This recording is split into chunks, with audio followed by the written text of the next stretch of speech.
Salut, en ce mardi, on va à nouveau parler d'anatomie. Aujourd'hui, je vous propose d'aborder les différents os qui composent le crâne. Car oui, si le crâne peut sembler formé d'un seul os qui tient en une seule pièce, il est en réalité composé de plusieurs os qui sont soudés entre eux. Les os du crâne servent principalement à protéger le cerveau, mais le crâne sert également de cavité de résonance pour la phonation, ou la voix, mais il sert également de cavité de régulation de la température du cerveau.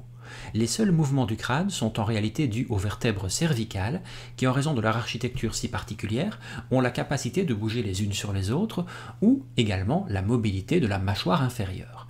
Je vous parlerai des mouvements des vertèbres cervicales dans une prochaine capsule d'anatomie. Dans cette vidéo, je vais vous parler des os qui composent le massif crânien. Donc je ne vais pas ici vous parler des os qui composent l'oreille moyenne, ou de l'os lacrymal, ou de l'os palatin par exemple. Je vais juste vous parler des os qui composent la structure du crâne. Si on fait un premier tour du crâne, on trouve des os en double et d'autres qui ne sont là qu'en une seule occurrence, ce que vous allez comprendre logiquement. Sur l'avant du front, on commence par l'os frontal. Cet os frontal est associé aux deux os pariétaux qui forment les deux parties latérales et hautes du crâne. Sous ces os, on retrouve les os temporaux qui forment les tempes, comme leur nom l'indique, et enfin, à l'arrière du crâne, on retrouve l'os occipital qui est associé aux os pariétaux et aux os temporaux.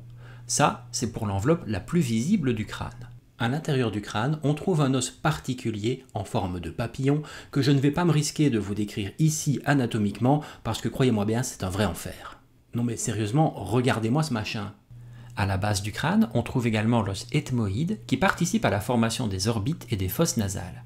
Si ce nom vous dit quelque chose, c'est peut-être à cause du terme « lame criblée de l'ethmoïde » qui est une zone percée de petits trous dans laquelle passent les cellules nerveuses olfactives dont j'ai déjà parlé précédemment. Enfin, le maxillaire, qui est en réalité composé de deux os fusionnés, forme ce qu'on appelle la mâchoire supérieure. Cette mâchoire supérieure n'est pas mobile. Grâce à l'action de la mâchoire inférieure, la mastication est alors possible. On trouve également dans le crâne les deux os lacrymaux, le vomaire, qui n'est pas une insulte, c'est un os particulier et plat qui forme une partie des cavités nasales, les os palatins qui forment le palais osseux, et les os zygomatiques qui forment les pommettes sur les côtés du visage.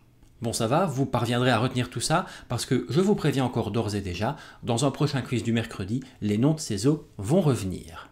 Allez, bon courage pour retenir tout ça, n'oubliez pas de bien tous les retenir, n'oubliez pas de bien étudier par cœur l'anatomie du sphénoïde, c'est important. Et quant à moi, je vous retrouve dès demain dans une prochaine capsule quotidienne. Allez, salut!